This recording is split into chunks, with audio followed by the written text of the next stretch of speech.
What's up, my friends? It is Stormy, of course, and welcome back to the Sith Relic Room once again.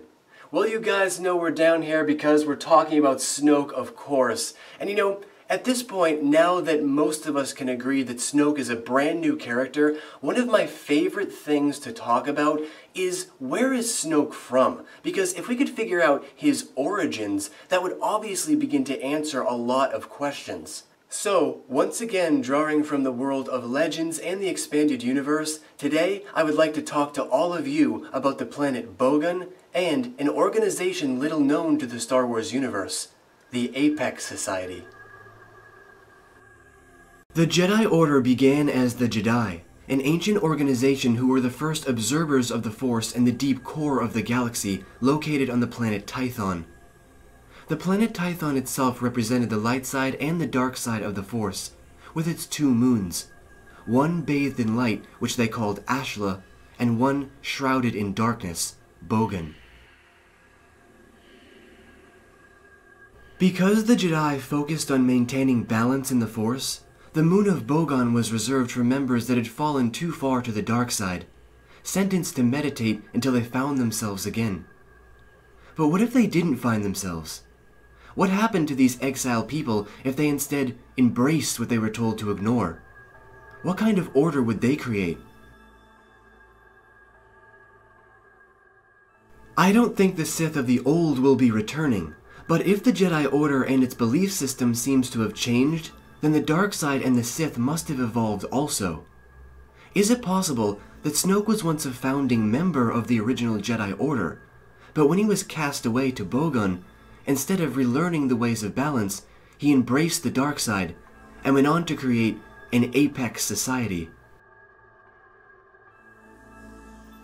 Or perhaps Snoke had no affiliation with the Jedi at all, and was simply something like a member of a royal family who became obsessed with becoming a Sith, and so he led a devoted group of followers on campaigns to search for ancient Sith relics that could give him this power.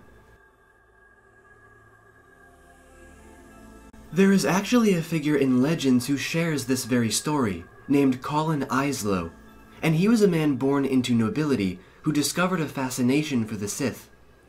His fascination soon turned to obsession, as he desired to become an apprentice, but because he wasn't Force sensitive, he could never achieve this. However, his passion for them ran very deep. He believed the Force to be the ultimate power in the universe, and only the Sith knew how to truly wield it. Because of this, his research led him to journey for the mask of the ancient Sith Lord Darth Nihilus, believing that it could literally grant him Force abilities.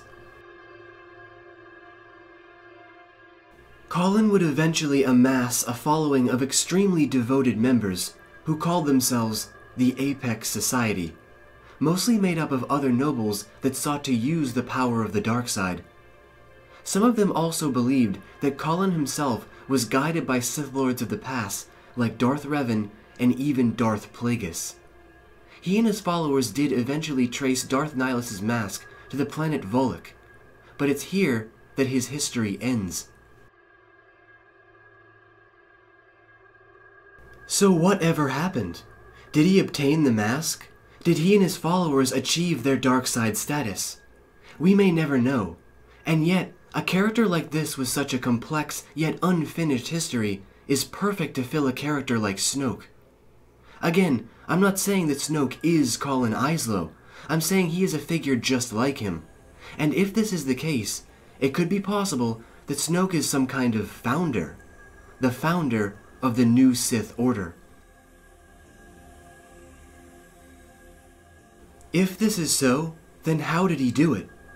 Is this what the mysterious black stone is? A Sith relic that grants him special abilities or even life?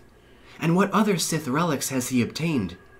Kylo's lightsaber surely must be a relic, and his mask may be as well, meaning that Snoke is possibly artificially granting himself power through other Sith Lords that inhabit these objects. What if Snoke is the one who has Darth Nihilus's mask, or even Darth Revan's as well? And what if Rey's staff does belong to Plagueis after all? and each one of these sacred objects holds its own unique power. This would be a fantastic way to not only tie all the Sith Lords into this new trilogy, but all of the theories surrounding them as well. So what do all of you think? Could Snoke possibly be the leader of this Apex Society? A new Sith cult personally guided by ancient lords like Nihilus, Revan, and Plagueis? Were figures like Palpatine and Vader just puppets to a higher power all this time? Leave all your thoughts and opinions down below in the Great White Void. And as always, until next we meet, stay in a galaxy far, far away.